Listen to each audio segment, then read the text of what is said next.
So yun mga kamaster, July 11, nagchat si Papa, nanghihingi ng update sa mga papisa natin na Saudi bird. So yun, bibideo natin lahat. Ito, nakahawak ko yung listahan ng mga pinaglagyan ko, suksukan ko ng mga itlog na napisa. So ayun, let's go. So ayun, ito pa, yung Iraq. Hindi ko alam kung ito o itong isa. Ayan o. Ito, checkered. Ito, dark check. So, nagagalit na yung Spitfire. Yung speed. Kasi pa, itong Iraq dito ko nilagay. Hindi ko alam kung anong kulay ng Iraq eh. Kasi ang alam ko noon, checkered feather yun, o black check feather. Kasi ganun yung kulay ng Iraq natin dati. So, ayan, ang kasama niya, aray ko, sorry. Ang kasama niya, anak na itong dalawa. Nung JR1K sa kanang Tacloban ni JR Apo. Yung nandito na sinusubuan niyan, anak niya ng Spitfire, dalawa. Ayan. Uy, naipit. Ayan, anak ng Spitfire. Mga indigo.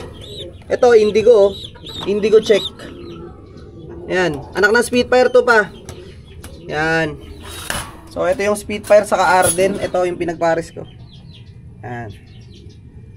So, ito pa, yung either Iraq or 31K na nakakross sa Tacloban dito. Hindi ko lang alam kung alin dito pa. So, ayun.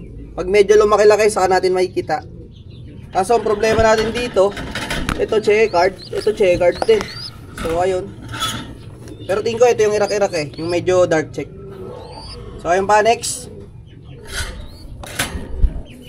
Pasaway no? Hindi ko alam pa, kala ko talaga black check feather yung yung Iraq. Kasi yung Iraq natin nakaraan, ganun eh.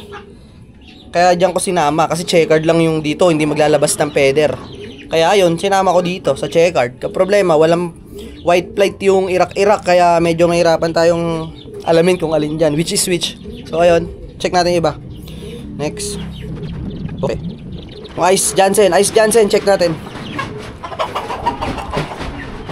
Yung Ice Jansen, ang nagsubo ay yung Super Jansen saka Salmon O'Mary. Tama ba? Basta SO.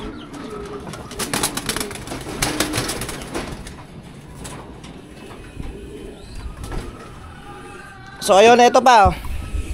Ice Jansen. Ayan, ayan siya. Ayan na siya. Ayan o. Halatang ice eh. Dahil yung leg, gray. Ayan o, gray. May pagka-gray. Ayan, Ice Jansen to pa. Ito na siya.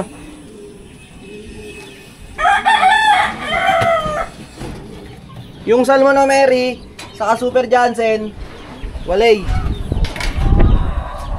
Na-deads yung anak nila nung isang araw.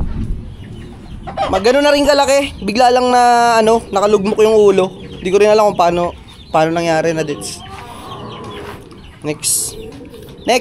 Yung bushert pa na napisa, saka yung kay Kuya Tani na nakalagay kay Tani. So ito pa, papakita ko sa'yo. Sila Slate ang nagbuhay. Ito pa. So ayan, Mindoro Clare natin. 8 overall ng pinamalayan. Yaya muna siya, sitter muna siya. So ayun, oy, bumaliktad. Sorry. Yan, tingin ko ito yung bushert pa. Ito yung kay Kuya Tani. Yan, ayan na sila. Okay, matayo-tayo. So ayan pa. Si Slate ang nagbuhay. Ito naman po, Bahrain Qatar. Ewan ko ano bang kulay nun pa. Yung Bahrain Qatar. Basta yung isa dito, ito malamang anak to ng 305K na nakakross dun sa anak ng Slate. Siguro ito yung Bahrain Qatar, mukhang off color. Ayan sila pa. Ayan. Ito 305K to. Ito yung Bahrain Qatar. So ayan. Ang nagsusubo dito, Goke, saka yung anak ng Jansen UAE. So ayun pa, ito yung pawas yung nasa harap. Tapos yung nasa likod, yan yung MSB. Yan, ang nagsusubo dito yung 305K na pangkarga natin. Ba't ko nasabi na ito yung pawas yung nasa harap? Kasi ito pa naalala mo, sinend ko sa'yo pa. Yung pawas may bukol sa ulo. Ayan may bukol sa ulo. Ayan yung pawas. Yan. Tapos ito, MSB. So yun mga master, 7 Saudi bird, Saudi egg ang napisa out of 30 plus na itlog yung pinadala. So ayun, siguro 33% hatching rate yung pinadala ng nakaraan. So ayun mga master, yun nga sinasabi namin sa Saudi egg, pahirapan, paswertihan. Kasi kukunin yung itlog doon, papadala, syempre babiyahe, aeroplano. Tapos pagdating ng airport, pipick upin, dadalhin dito. Tapos incubator, hindi naman lahat yun mapipisa, hindi naman lahat yun tatagal sa ganong katagal na biyahe na good pa rin pagdating dito. So ayun, suntok sa buwan din mga kamaster, pero syempre tsaga-tsaga lang. Wala naman tayong pang saka bawal magdala ng ibon from Damam papunta dito. Ibon talaga ha, maraming cheche boreche. Pero alam ko sa Qatar pwede yata mga kamaster, pero hindi lang ako sure ha. So ayun, update pa, ayun na update pa, 7.